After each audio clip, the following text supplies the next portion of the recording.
欢迎收看新闻大白话，我是主持人翟轩。马上欢迎一下这个阶段加入我们讨论来宾，耶鲁政治学博士郭正亮，大家平安。前大使谢文吉，翟轩好，各位朋友大家好。国际事务专家赖岳谦。主持人好，观众朋友大家好。好，来看看这个尹锡悦到现在倒数48小时了呀，现在还在进行最后的这个抵抗哦。那我们看到这个韩国宪法法庭向尹锡悦发送了弹劾审判的议决书，要求在23号之前要递交答辩状。但是现在目前尹锡悦这个连文件都不签收哦，所以导致现在这个通知面临程序上的阻碍哦。那如果尹锡悦没有办法按期提交的话，恐怕又要给他顺延啊，那所以到底什么时候才会这个真的弹劾成功呢？现在他们的韩国的政界认为可能他是想要把这个弹劾判决拖到4月18之后，就是宪法法院呢这个法官这个文炯培还有李美善任期结束的时候，因为他们比较是视为倾向这个进步派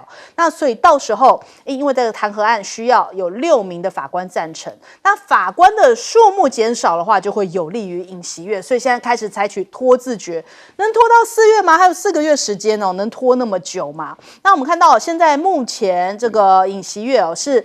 紧急发布建言，随后他就是透过防窃听电话向军方主要关系人下达一些指令那派遣军队兵分多路前往国会跟中选会进行封锁还有逮捕任务涉嫌主导内乱。对此呢，他们合作搜查本部已经执行令状成功取得尹锡悦的个人手机，希望能够厘清这个戒严跟内乱的责任归属所以他们现在就是还在想办法就是这个互相正在对峙当中那再来我们看到《华尔街日报》的记者就讲说，尹锡悦的这个政权有如在上演韩剧3部曲因为他们的调查小组计划在25号要逮捕尹锡悦，只是说南韩从周一开始法院就开始展开2个星期的寒假，恐怕也会影响到这些调查工作。那这个周末呢，首尔街头还是出现上万人集会他们就是现在面临到这个戒严的这种尹锡悦不下台的事情，大家还是这个愤愤难平他说现在这个南韩的戒严之乱仿佛是韩剧的3部曲也反映出来南韩独特的政治文化。那现在他们的内部洗牌，但是对于中美的外交感觉上面好像都面临断线危机现在又有一个新的人选他们讲说叫做国会的雷神索尔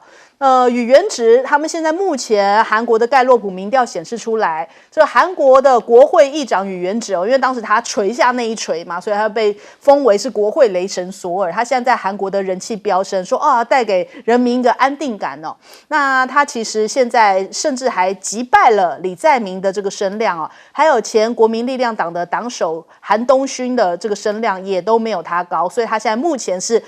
未来的明日之星嘛，有可能是他是下一任人选嘛，现在有这样的一个讨论出来。那但是对于这个中美的外交来说的话，现在断线恐怕也是一大危机看到了现在这个韩国的新世界集团的会长，现在成了第一个去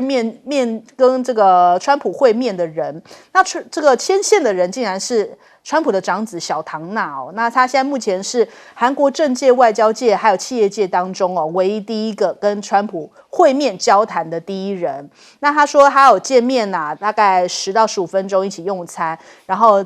就这个多个主题进行了一些讨论，但讨论什么他没有透露太多。但是呢，韩国的外交部次长呢，现在是想要在这个戒严之后赶快去访问美国。那有没有机会见到川普呢？现在看起来好像机会是不高，他强调是应该是见不到的，所以这恐怕也是一个变数那就是你可以看出来，美国现在好像有选择性的，就是过去跟拜登比较要好的一些政权他们可能会选择避而不见，那可能是要这个选择另外的一个对立党或是在野党的方式来进行相关的会面那但是对于中国大陆来说呢，他们因为前总统府秘书室长这个金大旗驻华大使的任命流程现在已经因为这个戒严事件而中断了，所以呢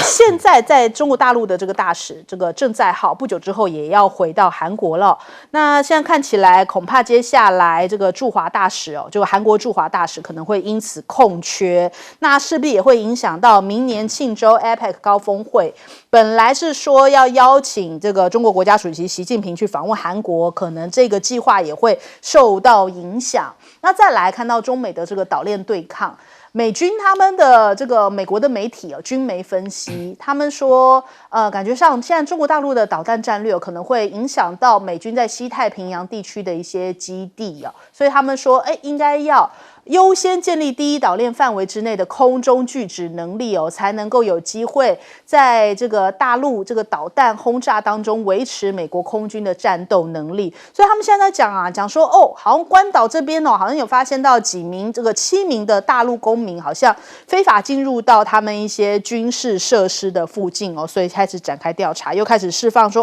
是不是有间谍这样子的一个讯号出来。那现在中国大陆呢，在南海这边，他们因为这个南海的争议嘛，跟菲律宾这边有一些渔业纠纷，所以他们就讲说，接下来他们要修订渔业法，就是说海警可以驱逐外国的渔船，甚至没收你的船舶。那美国在这边有动作，南海战略态势感知，他发了一个最新的文章，他说，美国海军卡尔文森航母打击群呢，即将要进入到南海所以他们也是密切在注意他的一些相关的动向。但是下面的网友在想说，有没有发现到，最近好像美国的航空母舰都不太敢从这个巴士海峡进出了，是不是也感受到现在的这个海上的实力跟中国大陆很难这个相提并论，所以绕道而行嘛。那另外我们看到大陆的学者就提到了，北京未来4年救经济是不会制定统一时间的。他说现在注意力应该在重振经济上面所以不愿意冒着跟大国战争的风险卷入到台湾的议题，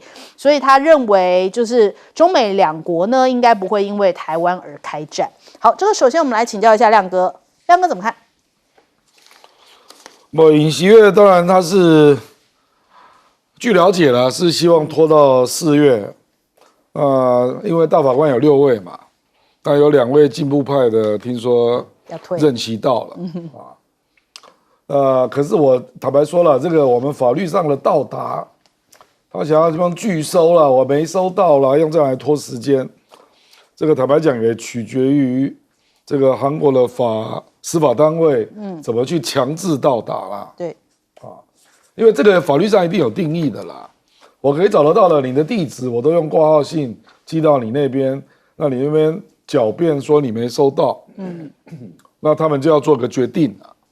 那你如果没有提出答辩，那就是缺席审判了。你自己不要答辩啊，放弃你自己的权利啊，对不对所以我觉得这个本质上还是政治问题了。简单讲就是不要低估尹锡悦对法界的影响力了。因为他毕竟是检察总长跳下来选总统嘛。那检察系统跟司法系统法官都嘛法律系毕业的所以前后一定会有很多同学啦。简单讲是这样了所以我觉得这个细节我们就不清楚了啦，就是说他司法界的人脉到底有多厚啦那使得搞不好他们就拜托他说你给我拖到4月底啦。那这个等于是法律上比较有机会运作的空间就变成这样这个韩国是这样啦，如果尹锡悦因为这个是涉及内乱罪你如果弹劾没过，我真的是难以想象韩国政治会发生什么事，人民都不罢休了。因为以前这个我们说那个卢武铉或者是朴槿惠卢武铉是没过啦，朴槿惠是过了吧，弹劾那卢武铉那是贪污案，朴槿惠就是闺蜜案，都没有那么动摇国本对，你这个是明显动摇国本，而且你有一些行为看起来是在涉嫌内乱是成立的所以我觉得会大乱而且4月还蛮久的现在才12月我难以想象它可以拖那么久因为韩国应该主要跟日本一样，应该都是过新历年吧？对所以它并不像我们有农历年的我认为拖过新历年一定要做个决断的啦大概是这样了，我的判断了啊。那至于谁当选，目前政坛上看到的那几位，李在明也好，韩东勋也好，搞不好都没有啊。就是这2位，一个是得罪自己里面的人啊，因为国民力量党里面也有亲尹锡悦的死硬派啊，他会觉得你韩东勋背叛啊。那李在明4月选举恐怕真的有违规的部分，恐怕会有刑责啊。所以在这种情况之下，美国怎么会理你呢？你国家领导人是谁我都不知道，我怎么跟你打交道，对不对？所以川普又不笨啊，所以我觉得他这个时候派人去是没有用的。好，请教介老师。对，其实现在韩国国内这个一个很大的焦虑，除了就是尹锡悦的出处啊，韩国未来政局未来，还有就是他们跟美国的关系，现在的跟现在的这个拜登的关系，还有跟未来跟这个川普的关系。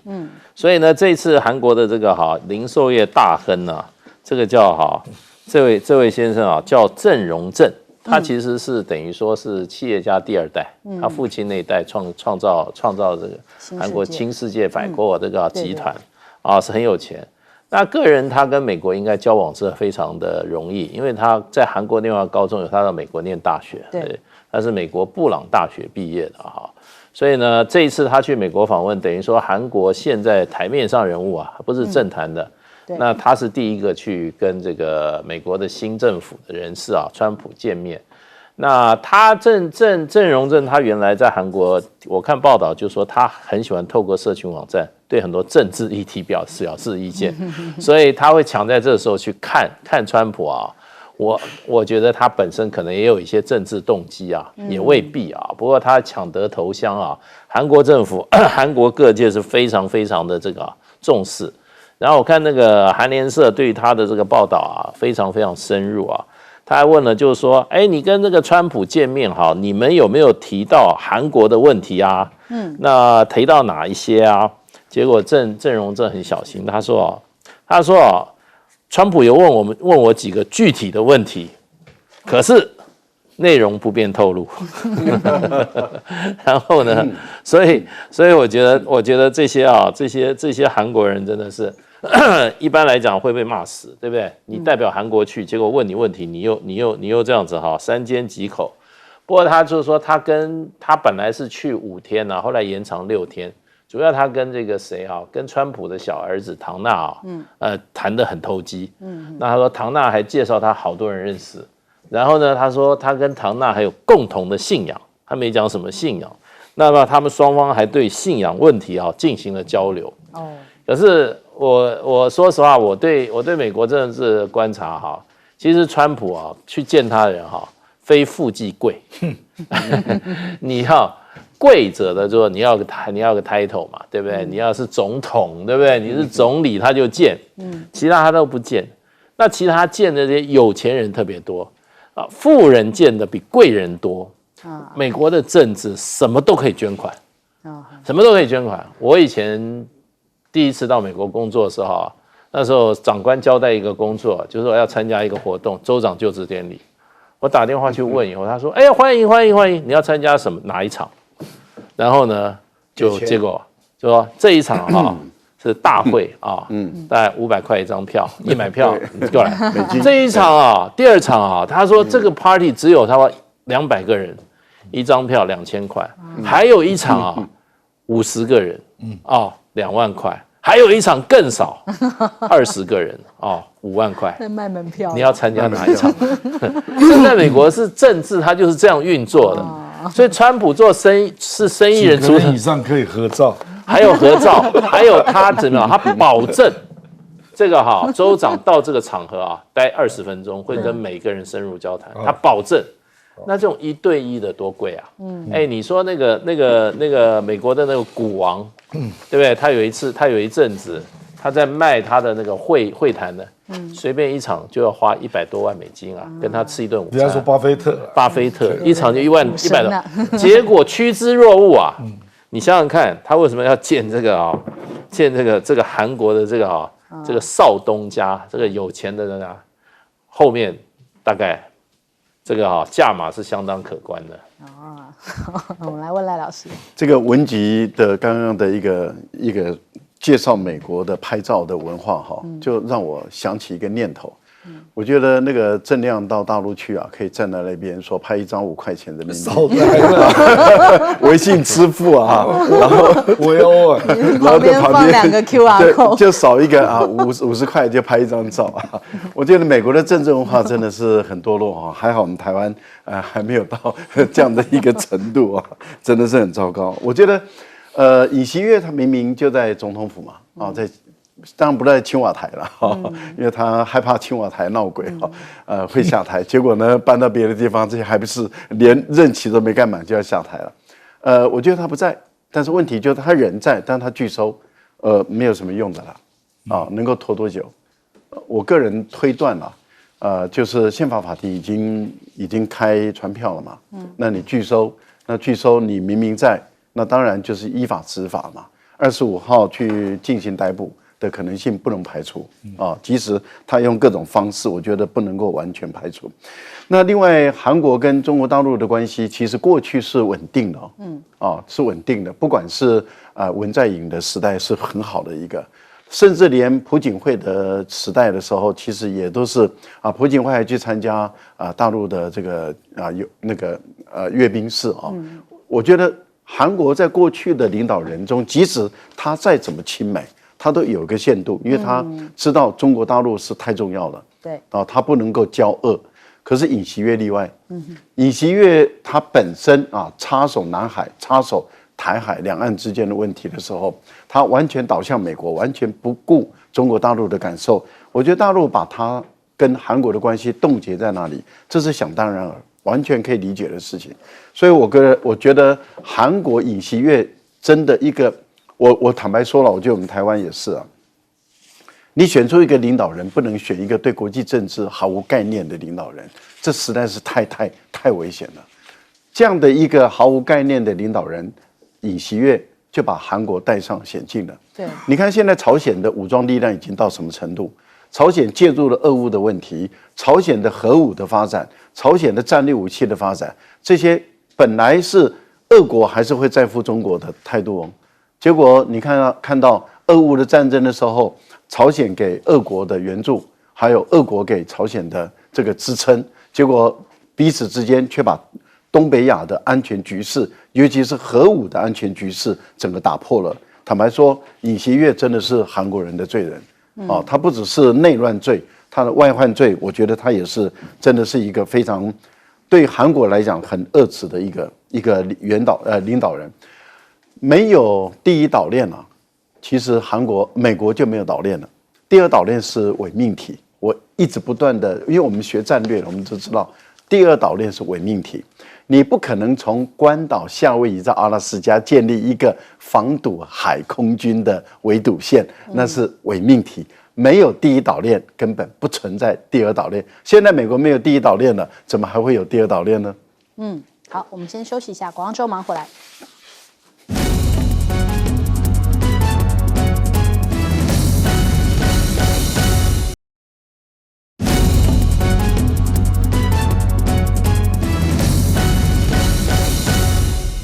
好，欢迎回来，新闻大白话。我们来关注一下这个最新这个突发消息，人家讲说美国的这个 F-18怎么会自己的巡洋舰击落了 F-18呢？让大家觉得说很匪夷所思那这个事情当然也引起了国际的关注。他们这个大黄蜂战机在红海的海域，从杜鲁门号的航空母舰起飞的时候呢，就被美国这个巡洋舰给击落了。那美国就表示说，现在这个事情正在调查当中那当时就是周末的时候，正在对也门胡塞组织采取军事行动之际，发生了这样子的一个状况。人家讲说，是美国闹乌龙吗？结果没想到这个很妙，这个事情就更展开来，就是胡塞组织说是我们干的，但是美国说是自己干的。那到底是谁干的这件事情呢？那是不是就是有一点出入跟美国这个美军的中央司令说法是不同的？那其实就很真相，就是大概就是一个，就是美国并不想承认是胡塞组织可以打得中我们，大概是这个意思哦。就像这一两天我们不是有看到吗？就说好像以色列要拦截，结果发现这个炮弹怎么没有拦截下来，好像有点面子挂不住，是不是？这一阵子呢，我们看到从5月开始到11月陆陆续续胡塞组织都有攻击美国航空母舰啊，比方什么艾森豪号啊，或者是用导弹无人机袭击美国的军舰啊，美国都是否认要不然不回应只有承认过一次，要不然就讲说没有啊，我们都是全数拦截啊，所以感觉好像都不能承认说被胡塞组织给打到，因为对于他们来说，你这个是拖鞋军胡塞组织打到我都没面子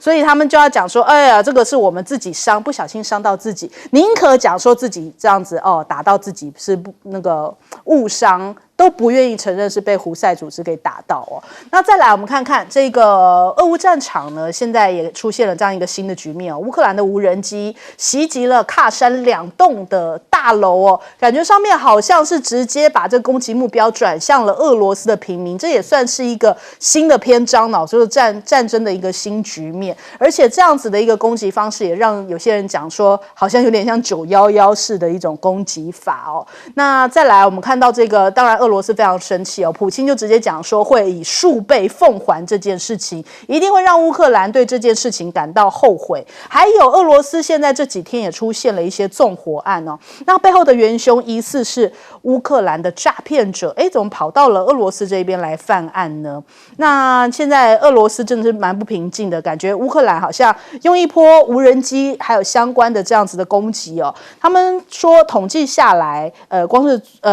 这一天昨天的夜间就是击落了42架的乌克兰无人机，所以感觉乌克兰无人机好像一直都要采取像这样子袭击喀山的方式来开始攻击一些新的目标。那欧洲是要开始转向了吗？苏利文的讲法他就说建议川普要对俄罗斯施压才能够实现乌克兰的和平但是你看匈牙利的总理奥班他讲说，尽管很多人采取沟通技巧试图否认但事实上呢，他看到的局势就是欧洲已经在乌克兰的冲突上面这个问题上欧洲已经是输了。那斯洛伐克的总理也跟普京会谈，那这也算是欧盟国家领袖罕见去访问俄罗斯。那这样的一个对谈呢，我们看到克宫发言人佩斯科夫提到了，他说有讨论到就是俄罗斯接下来天然气就取到乌克兰的问题。那当然斯洛伐克也是持续要跟这个俄罗斯继续来购买这个天然气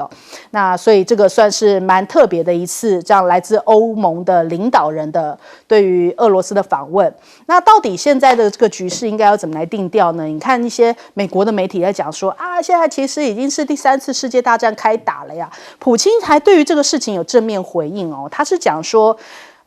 只要有意愿其实俄美破冰不是梦。他说这个俄美关系是有可能改善，前一阵子是讲说已经到了最低点嘛，现在是不是这个讯号也是要释放给川普，就是我愿意谈，我俄罗斯是愿意谈的一个角色但是呢他也讲说也没有必要用这个第3次世界大战来吓唬任何人。看起来俄罗斯态度是不是对于川普释放了一些新的讯号有所转换吗？我们来问一下亮哥怎么看。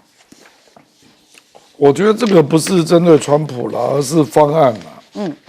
这个没有好的方案也不会有结果啦。这个大家都对俄乌谈判的难度太低估了啦。比如说川普上来1月20号，距离现在将近1个月，你现在怎么谈？拜登就还在啊，还在位啊，那最基本的条件。比如说，川普他已经讲过一些话了嘛。他说，如果俄罗斯不愿意，做一些让步，以便让这个谈判能够上路那他就要全力支援乌克兰。真的吗？我高度怀疑那岂不是让乌克兰又陷入更困难的局面？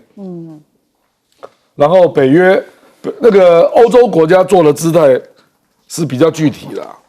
就是一副就是要提供武器给乌克兰，那希望乌克兰赶快把征兵年龄降到18岁，可是乌克兰不愿意表示他们有兵嘛，那你如果没有兵，你怎么打下去啊？这个我们是讲那个战斗的那一面那相对的条件，这个就有点复杂啦。就是说，俄罗斯已经透过公投加入俄罗斯的那4个邦哦，俄罗斯肯定不会处理的啦。可是那个问题在于它，因为有几个地方没有打完嘛，比如说那个顿涅茨克，它没有打完啊。那后来它大概只有52%左右，它已经加入俄罗斯联邦。那其他还没有打的，最近又打了一堆啊。那最近打的那一堆要不要算？对。那而且我觉得俄罗斯也是用这个想法，就是只要谈判还没有尘埃落定，那他就拼命打，占越多越好啊。那甚至搞不好会包括哈尔科夫，因为在东北方，距离俄罗斯也近啊。搞不好就用北平模式直接把你消化掉，因为哈尔科夫是讲俄文啊。那搞不好里应外合啊，这个谁知道？反正离库斯克近，顺便离乌克兰很远啊。我是觉得真的这些变数都存在了。就是他要的条件啊，比如说乌克兰不能加入北约啦，那比如说要中立啦，那必须承认既有的打仗的边界啦，这个乌克兰都可以答应吗？我觉得非常困难，因为乌克兰一定会有人说，那我们要有安全保障啊，那安全保障如果不是北约，那是什么？因为你如果没有加入北约啊，你怎么知道俄罗斯随时会不会再打你？而且你现在已经陷入更糟糕的情况，他已经得到既有的条件了，他可能还要往前打。所以我坦白讲，我是觉得川普这个人的外交，他的外交能力是零啊，他除了退群之外，没有一个外交搞定的啦。他只有一个搞定啊，就他自己认的啊，说我以色列，我承认这个耶路撒冷啊是以色列的啊，然后那个联合国所禁止的那些地方，通通都是以色列的，比如戈兰高地啊，那种根本没有用嘛。中东不会有人承认嘛，所以我觉得川普不要高估他的外交能力了，他的外交能力是零啊，真的就是零啊，大概是这样。好，我们请教介老师。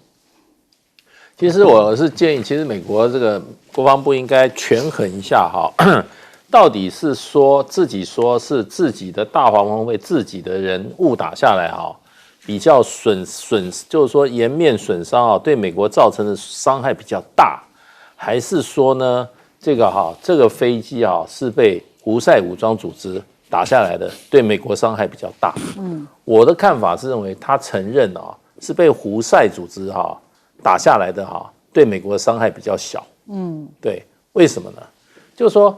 你这个被自己人打下来是两个笨蛋，对不对？对不对？你只被一个人打下来，只是一个笨蛋。两个笨蛋是什么？一个是你那个军舰是一群笨蛋呐，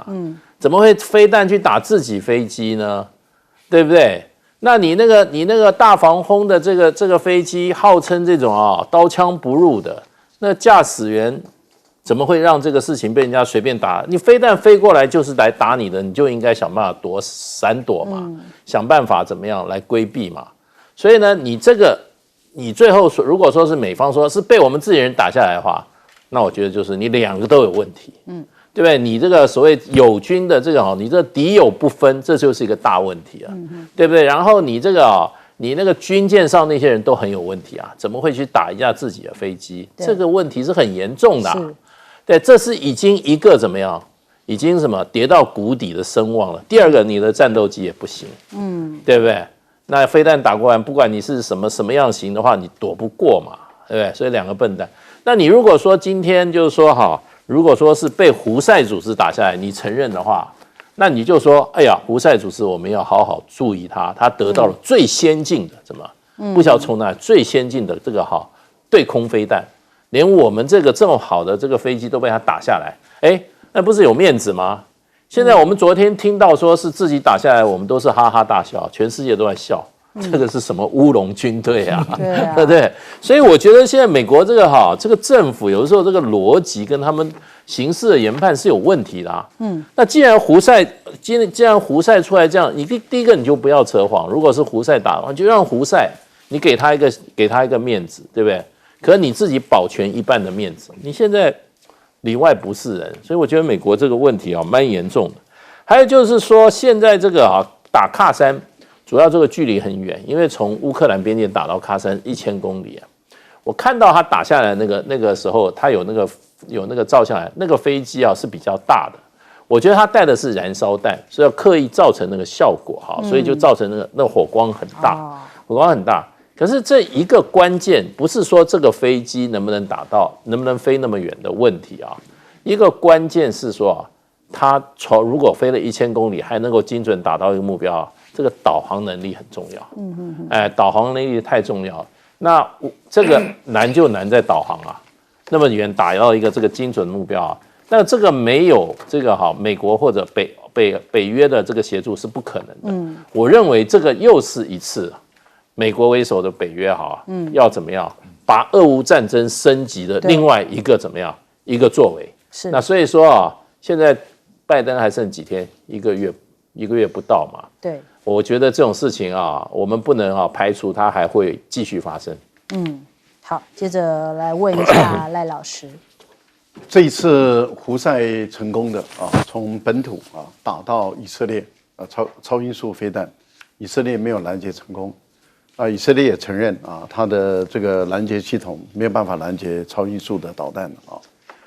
所以以色列跟美国，尤其美国这段时间正在执行对胡塞的武装力量，尤其是它的导弹弹药库的基地进行攻击。那这段时间的攻击力道是特别猛。事情的发生就是在午夜的时候凌晨大概3点多，他们执行这个夜间的这个起降的攻击这个任务。我个人推断很有可能这不一定是因为美国没有把更多的讯息公布出来，所以我们只能用军事上来推断。可能美国航母的一个作业程序胡塞已经大概能掌握，所以这2架战机也就是说它的这个，因为这个大黄蜂 F-18它是战斗轰炸机，它是可以重型机，是有利于空对地的一个打击，可以进行这样的，除了空对空以外，它也能够对空对地，所以它是执行对胡塞的武装力量的一个打击，所以是夜间起飞。那胡塞大概掌握了这个杜鲁门号的航母的这个起降的一个状况，很有可能是这样子就是说他们的战机陆续在起飞执行任务的时候，胡塞的无人机已经赶到了，因为胡塞他们宣布他们这次调动的是17架无人机，8枚巡弋导弹，那所以就在这段时间往杜鲁门号集中攻击的时候，杜鲁门号一方面在防导在拦截这个导弹。2方面要对无人机击落，所以在本身接近的一个情形下，它的这些武器官、雷达兵他们的识别这个部分里面，对于敌我的识别这个部分，我觉得可能距离比较近了，产生了混乱了这样产生了混乱了以后，对于误击了自己的战机，我觉得这个可能性是高的，只是因为美国没有把当天的整个具体的情况做更详细的一个公布，所以就留下了这个伏笔。这个留下的伏笔，因为美军是在21号的时候宣布，胡塞是在22号的时候宣布说是被我们打下来的那这个美国是先承认是被自己打，胡塞才说是被我们打，那到底是被谁打我相信当天可能在杜鲁门这个交战的蛮激烈的，因为杜鲁门号也好，或者是艾森豪威尔号，就是前一艘的航母，他们本身都承认他们发射的100多枚的防导系统。也就是去拦截胡塞的无人机的一个攻击，然后拦截到他们疲倦的，就导弹已经耗尽的情形下，他们必须要回航那现在的情况，胡塞也很明显的也就知道那个美国的航母的运作的方式，跟它的导弹护卫舰的运作方式，所以目前看起来都是用比较饱和性的，就是都是用机群的方式来攻击，让你产生一种防卫上的一种负担跟压力。乌克兰的打法已经到对于平民百姓的一种炸射尤其是除了这个莫斯科以外，已经到喀山这个地方来。它当然激起普丁有更多的正当性对于乌克兰的这个一般的民居啊进行更大规模的一个攻击。我觉得这个是很麻烦的事。苏利文一直想把川普拉进他的框架，可是我觉得川普不会买单。对。所以最后，川普还是会走自己的路。苏利文他们的图谋，我觉得效果可能会很有限。好，我们先休息一下，广州忙回来。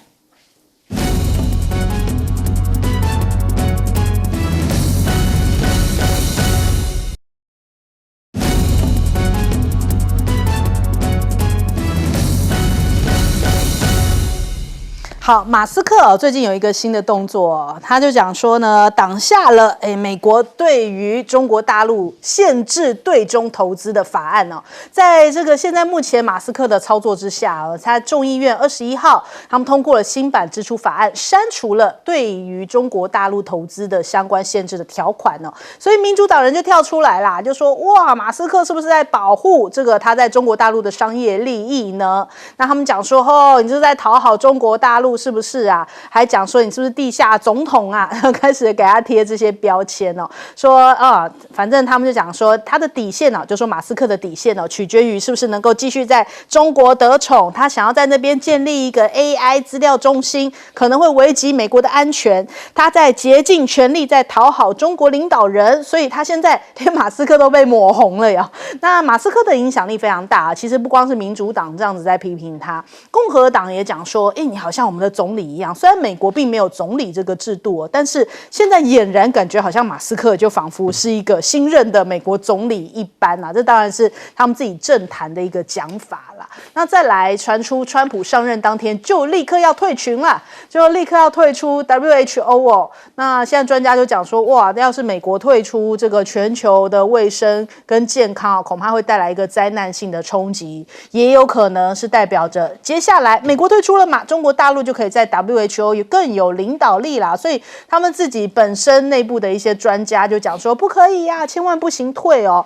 那但是我们看一下，川普还有另外一个动作，其实也是好像跟中国大陆相关。他讲说，接下来呢，TikTok 因为助选有功，至少是现在目前支持美国要暂时保留住 TikTok 所以看起来这个1月10号，当这个到时候不是美国联邦他们要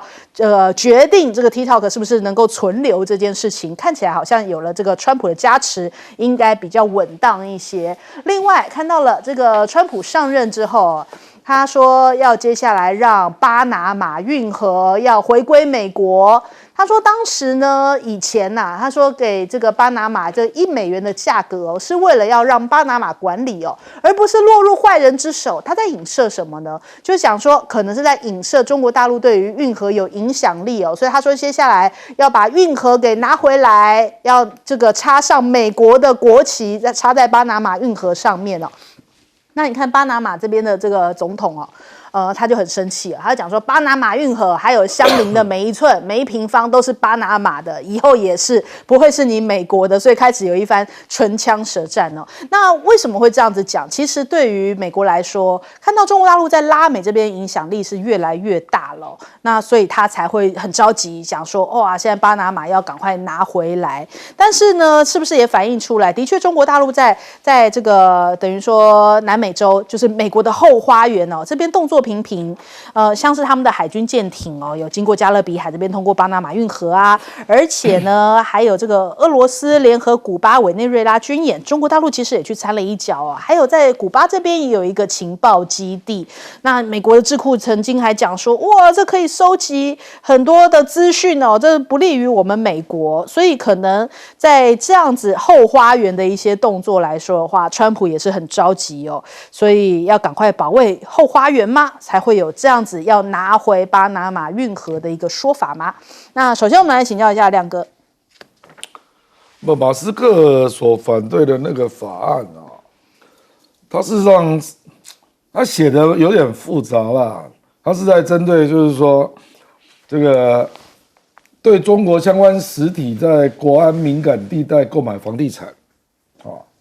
就是中国会到美国买房地产嘛，那要做特别的审查。然后中国制造的消费路由器，这应该指的是 TP-Link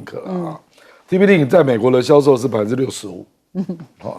那你就是要逼大家去用美国的 Cisco 那贵很多嘛，对大家都知道嘛啊，不然你要买台湾的 D-Link 也可以了。那另外就是要 FCC 联邦通讯委员会公布涉及外国敌对国家的电信跟技术公司名单等等啊。那马斯克是说这个执行起来的成本远远大于你要管制的效用啊，所以他建议删除啊，大概是这样啊。坦白讲，我最近啊，因为中国制造2025，明年就2025了嘛。那最近有蛮多文章在，因为中国那个是2015年公布的，10年落实了多少？我们天下杂志也做了专辑，那兰花早报也做了。兰花早报认为执行率是86%，这非常高那 Rubio 就是即将当美国国务卿，对 ，Rubio 在9月9号也写了这个脸书啊，对中国大陆中国制造2025的执行的强度表达忧心忡忡事实上，昨天那个美国的商务部长 Raimondo 还讲了一段话，其实令人意外了。对啊，他说我们去制裁中国的半导体好像也没什么用。那你去想一想，这个我刚刚讲到那个中国制造2025，这个 Rubio 自己贴的然后中国在电动车啦、太阳能的相关的材料，还有面板，然后制造那个造船业，他列了好几个你那么敏感，从2019开始做科技制裁，结果现在他每一项都是世界第一，所以你能够干嘛？那欧洲也开始改变态度。我们看到欧洲现在欧盟竟然要通过一个决议说中国你要来我欧洲卖东西，你要承诺技术转移。你不觉得这种话听起来好像倒过来吗？对不对？这种话不是以前欧美国家在对其他国家讲的吗？就是说，你不能强迫我技术转移啊。现在怎么变成你要强迫中国要技术转移到欧洲啊？欧洲人，比如说这个我是觉得欧洲人真的很有弹性他一转就转过来了，他倒过来啊。他以前都在抱怨说你怎么可以强迫我技转，他现在倒过来说，你要技转给我。用弹性来修饰。我可以做，你不可以做。对，他现在讲的，而且讲的项目就是电动车，那个锂电池，还有太阳能的面板等等等，想捡现成，很现成所以我坦白说我认为川普上来之后，美国会对这个中国制造2025做一番检视因为2025还没到，这个只是少数的一些期刊在反省，可是你到了国会，到了行政部门，明年一定会有一番的辩论好，请教介老师。川普在他第一任的时候退出了好几个国际组织那还有一些多边或复边的协议啦，比如说这个 TPP， 他退出当时是美国政府带头签的这个一个复边的贸易协议，他退出了，留下日本还有一些若干他的盟友一片错愕，现在还在苦撑对。那这个他也退出了巴黎议定书对于什么气球暖化，他认为根本就不公平。其实他根本认为就是地球根本就没有暖化所以另外他现在要退出 WHO 嘛，因为疫苗，所以他认为他美国出太多钱了然后呢又不公平所以我刚刚想了一下，川普上来可能会退出的这些组织，你知道，第一个啦。巴黎议定书会退出，因为他退出以后，这个拜登又加入了。对，第二个就是联合国人权委员会，也是他退出以后，拜登又加入了，所以这两个他还会退出。现在再加 WHO 世界卫生组织那还有一个呢，我认为呢，他还会退出这个可能有可能的就联合国教科文组织，因为联合国教科文组织是反西方的。对他们很多第三世界把持不过后来因为人工智能，他被迫又回来，他又回来了。那这个就变成就是说，这个要留给川普他要不要觉得这些组织，因为国际组织它有一个计算你的会费的一个公式，美国 GDP 最高，那美国的 GDP 说实话就让他在每一个国际组织里面都负担沉重的这个会费。美国到目前为止他每一个组织都欠费。那他自己也发明一个公式，因为你欠费欠到一个程度，然后呢欠了多长时间啊，你会有个效果，会丧失投票权。所以美国国主是每天都在算，这个赶快要交钱了，要不然没投票钱。可是那个还没有就继续欠，最低限度的缴费是不是？对，所以美国也是欠钱大户。川普这么这么算钱的人，我想他会退出一些，干脆就不要付钱了。另外，他还威胁说要退出北约哦，不要以为他在玩假的。如果说欧洲人跟他不那么顺从的话，那川普是会退出北约的。另外还有一个就是美加墨的贸易协议，因为美加墨贸易协议真的美国没有得到什么好处，美国基本上进口的东西还是怎么样，还是没有办法让制造业回到美国啦。说穿了就是很多人跑到墨西哥去投资去了。本来是希望这些厂投资到美国投资，结果跑到墨西哥，我想他这个大概是不太爽了。另外还有一个就是外太空条约，这个外太空条约是不准外太空军事化的，那美国是不会同意的。所以我看这些随便列一个就7、8个了。那搞不好他这个4年任内搞不好退出10几个也不一定。好，来问赖老师。马斯克党下这个美国想要通过的限制对中国大陆的投资法案的上限美国民主党反对，但是美国的企业家还有美国的资本家他们会反对吗？他们当然不会反对嘛。所以他们一定会支持马斯克的这样做法。为什么？这个道理很简单，美国的禁止法案越多，美国的政客捞的钱就越多。为什么？这个道理很简单，因为他们都有但书，也都有特别条款。换言之，也就是说，你只要关说，给我钱，我帮你关说，然后就有特许。所以他们所有的东西，你看半导体的限制就有半导体的特许。对那特许的设计的目的就是为自己来捞钱嘛。所以美国的民主党跟共和党在国会通过一堆禁止限制的时候，他们就开始接受关说了。然后这些国会议员本身在外面就有一堆公司，都是关说公司，跟他自己有关的，他们就捞钱，50万、100万、30万美元这样捞。捞了以后呢，就跟行政部门说，好，给英特尔特许，给谁特许，给谁特许，不然你的法案我就不给你通过。所以他们的限制越多，他们捞的钱就越多，资本家跟企业家损失就越大嘛。所以你说马斯克现在把它挡住，你认为硅谷也好，或者美国的企业家他们会反对吗？没有人反对啊。反对的就是政客啊，因为政客少了一个捞油水的一条门了。所以我们都很清楚知道，美国的国会通过一堆对中国的限制禁止法案的时候，就是为自己图利。不然各位观众朋友，您看到每一次一翻开答案的时候，就是说特许。对，特许不会凭空掉下来的，特许都是根据关说来的。关说就是钱，就是收这个关说费用，合法的关说费用。所以设立限制门槛，合法的把钱捞在口袋里面，这就是美国的官商勾结。我觉得美国的政治的腐败就在于把所有的腐败合法化，这厉害啊！这种制度的设计，你不得不佩服啊！全部都洗白了，干干净净，每一毛钱都干净了。其实每一毛钱都是官商勾结贿赂来的，只是洗白以后就不叫贿赂了，没有洗白就是贿赂。观众朋友，台湾也可以学啊。早就学，对不对？早就学了，你看没有？亮亮已经把他在立法部门里面的精神已经讲出来了，这个就是早就学了。所以我们的政治现金多到不行啊！你看每个人现在年轻小伙子都可以出来选举啊。我在台湾我就鼓励大家，就是说你大学毕业就出来选举，你就可以募款就拿那个募款的钱来选举。可是要加对颜色。